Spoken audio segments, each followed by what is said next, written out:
This is Optimal Finance Daily, episode 1014, Why I'm a Lousy Personal Finance Blogger, by Helene Massicotte of freetopursue.com. And I'm Dan, I'm your host here at Optimal Finance Daily. I am here each and every day, Monday through Friday, plus weekends, reading to you from some of the best personal finance blogs on the planet. And before we get to our post today from Free to Pursue, thank you to Fundrise for their support. Fundrise enables you to instantly access high-quality, high-potential private market real estate projects, from high-rises in D.C. to multifamily apartments in L.A. And each real estate project is carefully vetted and actively managed by Fundrise's team of real estate pros.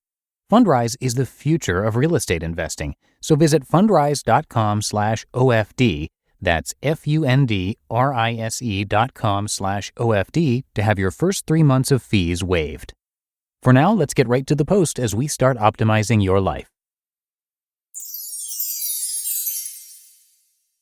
Why I'm a Lousy Personal Finance Blogger, by Helene Massicotte of freetopursue.com. I call myself a personal finance blogger. It's not because I write about money all that much, but because I can't think of a category that would be more accurate for the type of content you'll find here. Free to Pursue is more of a lifestyle blog, but the category doesn't really fit because it conjures up too many images of stuff, relationships, even sexual orientation. Here's why I don't focus on money per se. 1. Money issues are rarely, if ever, about money. 2. Living a better life, living life on your terms, is often in conflict with making money. 3. Living a rich life is not highly correlated with living a rich lifestyle. These 3 tenets are so fundamental that they merit further exploration. 1. Money issues are rarely about money. Every day I see posts about how to get out of debt, how to spend less, how to save, how to invest, and how to retire early. The writing runs the gamut from saving pennies with life hacks all the way to how to grow a personal retirement portfolio from $0 to $1 million in 10 years. Wow! Most personal finance writing is about the what and the how. From a purely mechanical point of view, we can all follow defined steps. We can all automate our bill payments and savings, spend less on goods and services, and yes, even skip our daily lattes. It's simple stuff. Or is it? The big reason we don't do what it is that we know we should is that our why isn't clear. Saving money to save money is fine, but it's far more powerful when it's tied to a feeling, a desire for something we can wrap our heads around. When we have the desire to do something, beyond fleeting short-term motivators, we do it, regardless of whether we have the ready-made recipe to follow. The lack of desire to spend less and save more is more of an indication that someone feels stuck than it is about a person's laziness or lack of attention. It's about not being clear about what we care about. It's about not getting real about what makes us feel good over the long term. Shackling ourselves to various financial obligations is the single easiest way to ensure we don't have to make big life decisions. The more of our paycheck that goes towards a home, 1 or more cars, credit cards, and other monthly obligations, the more we close off dreaming about what options we might otherwise entertain. The more shopping we do, the more we think we can fool others and ourselves into thinking we've arrived thanks to a veneer of new attire and household items.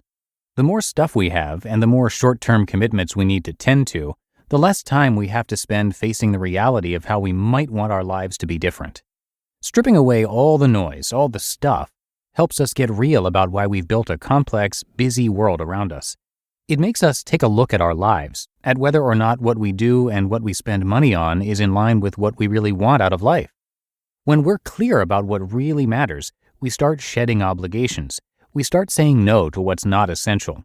We redirect our efforts towards the life we want to build, as opposed to focusing on what others want from us. And when we do that, desire emerges because we want it to.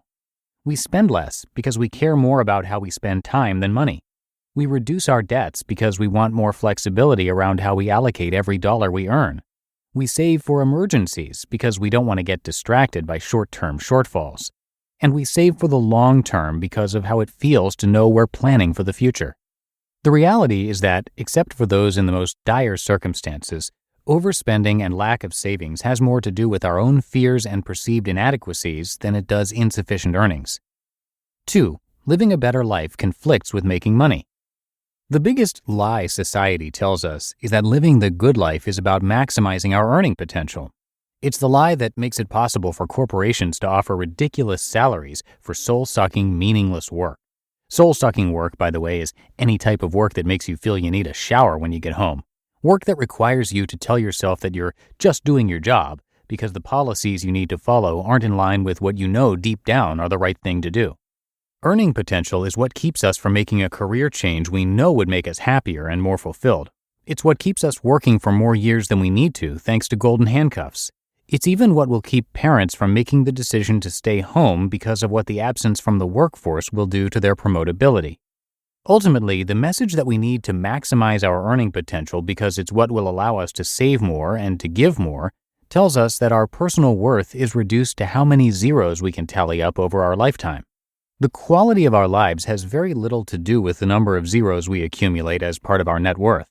The assets we should be tracking aren't tangible, and the time we spend making money reduces our ability to accumulate more of them, like happy memories and few regrets, strong personal relationships, family and friends, accomplishments that are meaningful to us, purpose-driven, exciting work or research or creation, and community participation, leagues, sports, councils, charity organizations, boards, teaching, and coaching. 3. Living a rich life doesn't mean living a rich lifestyle. The best that money can buy just isn't the best life has to offer. What's truly priceless can't be bought, like loving and feeling loved, awe-inspiring sights such as a mountain range or a sunset, health and vitality, gratitude, fulfillment, and joy. Ironically, our ability to notice and feel the best of what life has to offer is hindered when our attention is redirected to the superficial that we're taught to value. Living a rich lifestyle is complicated. The more stuff we have, the more our stuff owns us. The more stuff we have, the more decisions about our stuff we need to make. Storage, usage, maintenance and repair, upgrades, accessories, etc. Making decisions about our stuff and making time to use our stuff takes time and attention away from what matters in the long run.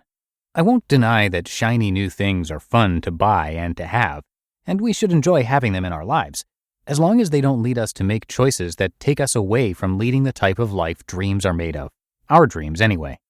So there you have it. My fixation on the why keeps me from talking a whole lot about the what and the how of money management. And if that makes me a lousy personal finance blogger, I'm okay with it. You just listened to the post titled, Why I'm a Lousy Personal Finance Blogger by Helene Massicotte of freetopursue.com. And thank you again to Fundrise. Come by fundrise.com/OFD to have your first 3 months free. Private market real estate has historically provided excellent ongoing cash flow, even as it supports long-term growth. Private market assets like these are a strategy for diversifying beyond public market investments and even other kinds of real estate, like publicly traded REITs. And Fundrise is the future of real estate investing. The platform's innovations power an investor-first model by eliminating the bloated costs and middlemen that have traditionally weighed down real estate investing, saving investors time and money. Unparalleled transparency and real-time reporting let you see how the development of specific properties impact your overall portfolio. So check it out. Visit fundrise.com/OFD. That's fundrise.com/OFD to have your first 3 months of fees waived. And that's it for today. Thank you so much for listening. Have a great rest of your day. And I'm going to see you back here for tomorrow's show, and that's where your optimal life awaits.